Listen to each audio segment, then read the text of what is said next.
The reign of the Islamist group Boko Haram in northeast region of Nigeria led to the death of hundreds of thousands of young and old, male and female.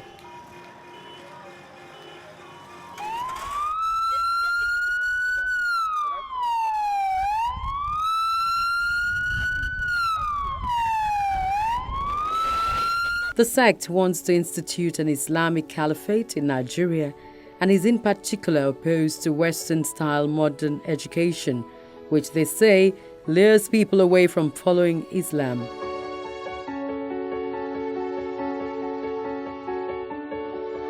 Since 2010, Boko Haram has targeted schools, killing hundreds of students and abducting many.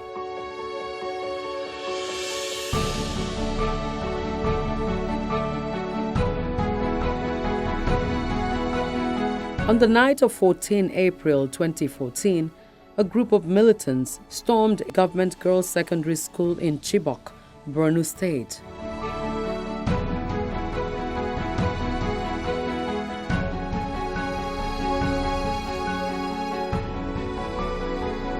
They broke into the school, pretending to be guards and ordering the girls to come out with them.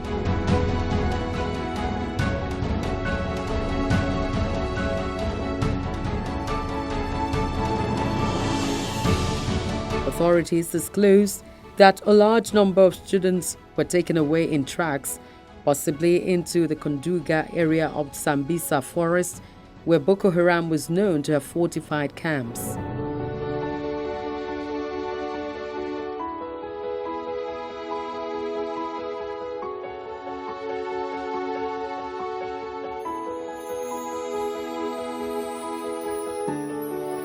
Government said the children aged 16 to 18 and were in their final year of secondary school and set to take their examinations when the abduction took place.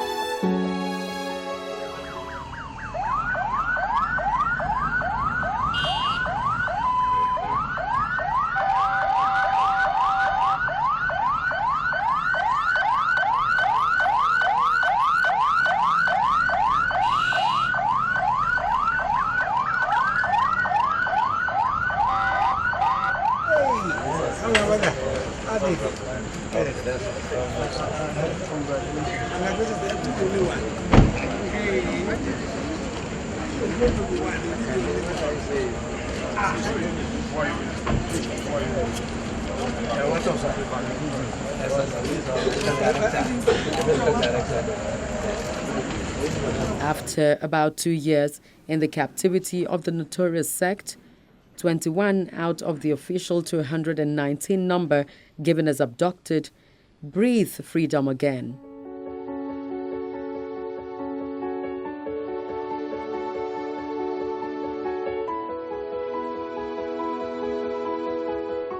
The deal was reportedly carried out by the Department of State Services with the help of the government of Switzerland and the International Committee of the Red Cross.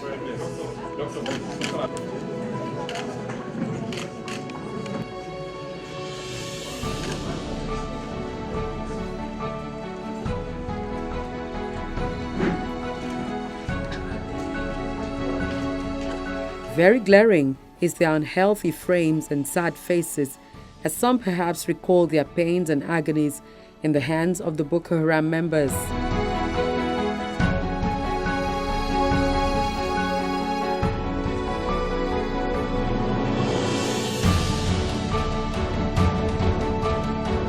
In fact, some of them have returned, not alone, but with babies in their hands from forceful, unapproved marriages.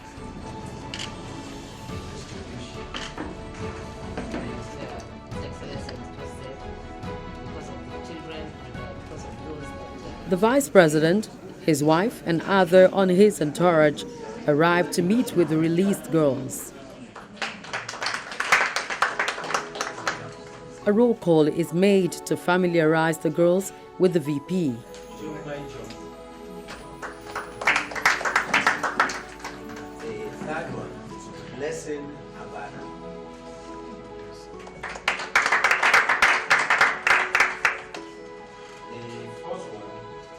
The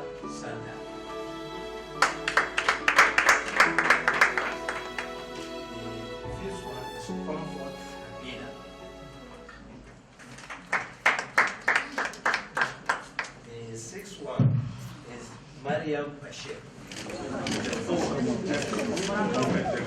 Emotions get so tense as one after the other, the girls wrap round Mrs. Oshibaju.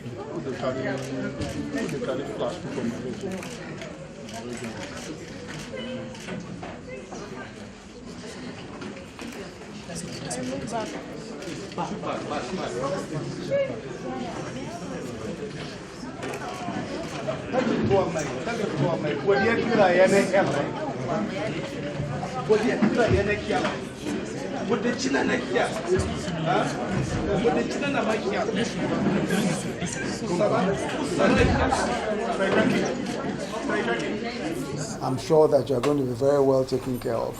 We've already provided very good accommodation for you, where you will stay, where you will sleep, and your parents will come and meet you there also. We have already commenced treatment for them, but we're still to do a lot more because it's not just a flash in the pan thing. And we are grateful that God has made this possible. And we are also very hopeful that this negotiation, which brought about the rescue of these 21 girls, will continue. And hopefully, the rest of the girls will also be found, or rather released, very soon. On hand are relief materials, especially for the girl with a baby. They remain in the DSS hospital for intense care before meeting with their parents.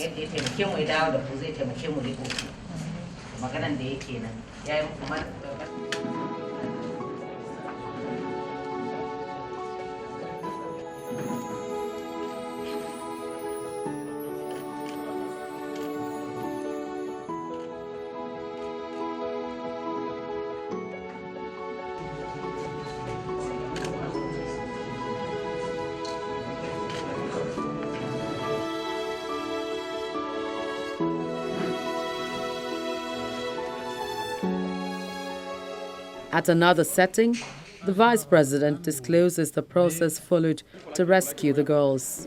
God truly helped us in the negotiations. Absolutely no, there were absolutely no exchange of any kind, and certainly any news or stories about 4 or 1 or 2 or 3 or 4 commanders is entirely untrue. No such thing took place. So much needs to be done to get them back to living a normal life after so much trauma in captivity. As I said, all options we'll consider every option, and we've said that from the very beginning. We're very prepared to consider any option. The very important thing is that we must be sensitive to the fact that we want to ensure that we bring these girls back alive. We want to be sure that we're able to do so. At the same time, we must, of course, balance this against the overall safety and security of the country.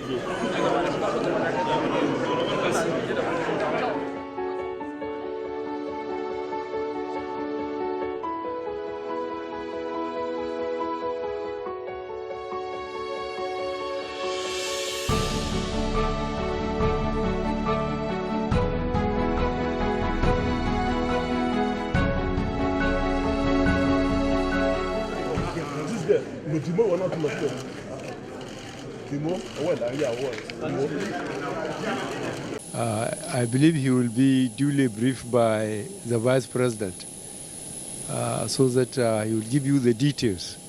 I have just been briefed about it, but I think the Vice President, through the Minister of Information, will give you the details. To Nigerians all over, are our responsibility, and we will continue to secure them wherever they are.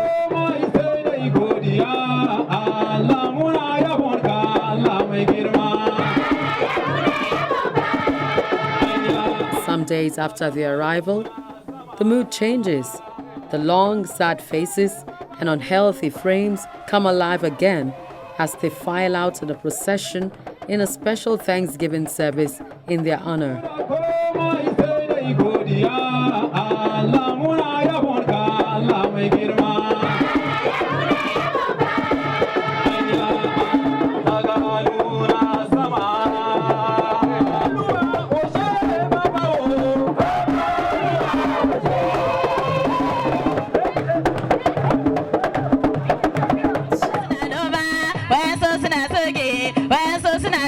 One of the girls is given their microphone to lead praises, and she expresses so much joy for their freedom. She leaves a message afterwards.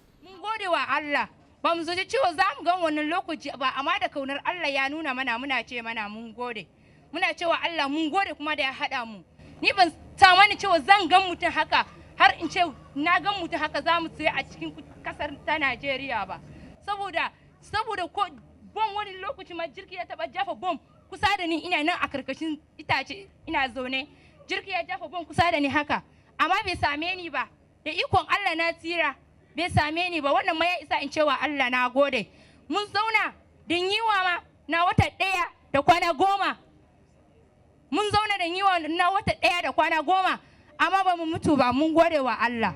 Who shall separate us from the love of Christ? Shall tribulation or distress or persecution or famine or nakedness or danger or sword?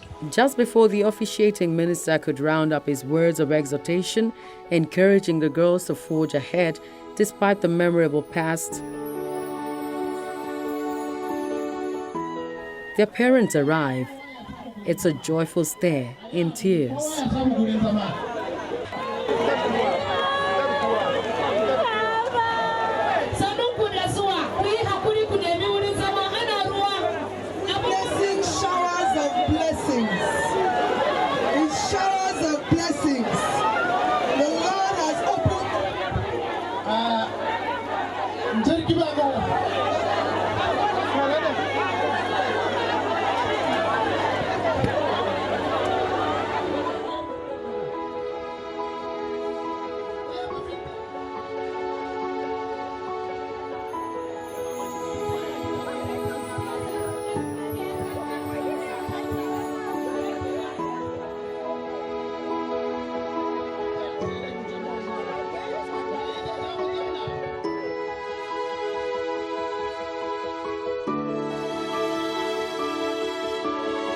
The release of the girls may have come to Nigerians as a shock, going by some comments by notable personalities in the country that the girls have been married off and may never return.